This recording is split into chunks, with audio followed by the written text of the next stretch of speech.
نحمده ونصلي على رسوله الكريم أما بعد أعوذ بالله من الشيطان الرجيم بسم الله الرحمن الرحيم كنتم خير أمة أخرجت للناس تأمرون بالمعروف وتنهون عن المنكر۔ حضرات گرامی، اللہ رب العالمین نے امت محمدیہ کی یہ خوبی اور ایک وصف بیان کیا ہے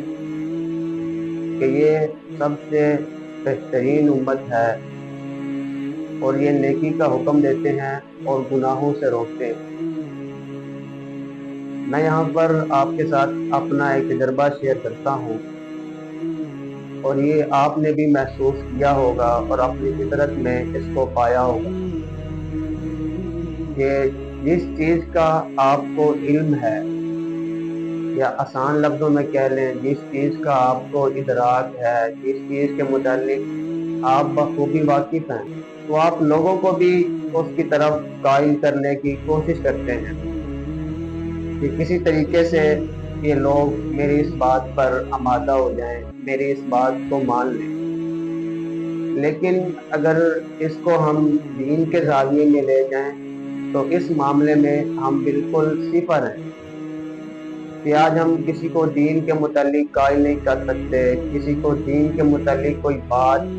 کہہ یا سمجھا نہیں سکتے۔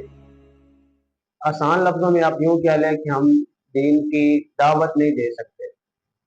ایک انفرادی بندہ جو ہے، دنیا دار بندہ جو ہے،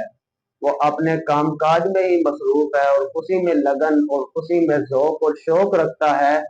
اور وہ دین کی دعوت کے میدان سے اپنے آپ کو دور کیے ہوئے ہے۔ تو اس کی ایک وجہ یہ بھی ہے کہ وہ دین سے نا واقف ہے، کیونکہ میں نے آپ کو پہلے بتایا کہ جو بندہ جس چیز کے متعلق علم رکھتا ہے، جس چیز کے متعلق تجربہ رکھتا ہے، وہ لوگوں کو اس پر آمادہ کرتا ہے۔ لیکن آج افسوس کہ ہمیں دین کا ہی علم نہیں، آج افسوس کہ ہم کسی کو دین کے متعلق یہ سمجھانے پر آمادہ نہیں ہو سکتے۔ تو یہ آپ کے لیے اور میرے لیے لمحہ فکریہ ہے کہ آج ہم باقی معاملات میں تو آگے ہیں، لیکن دینی معاملے میں ہمارا معاملہ بالکل الٹ ہے۔ تو یہ آپ کی اور میری سوچنے کی بات ہے۔ تو اسی لیے ہمیں چاہیے کہ ہم دین کو بھی اپنے ساتھ لے کر چلیں، دین کا مکمل فہم رکھتے ہوئے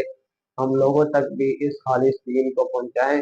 تاکہ ہم بھی ان لوگوں میں شامل ہو سکے جنہیں دین کا داعی کہا جاتا ہے اور جن میں اللہ رب العالمین نے خیر رکھی ہے۔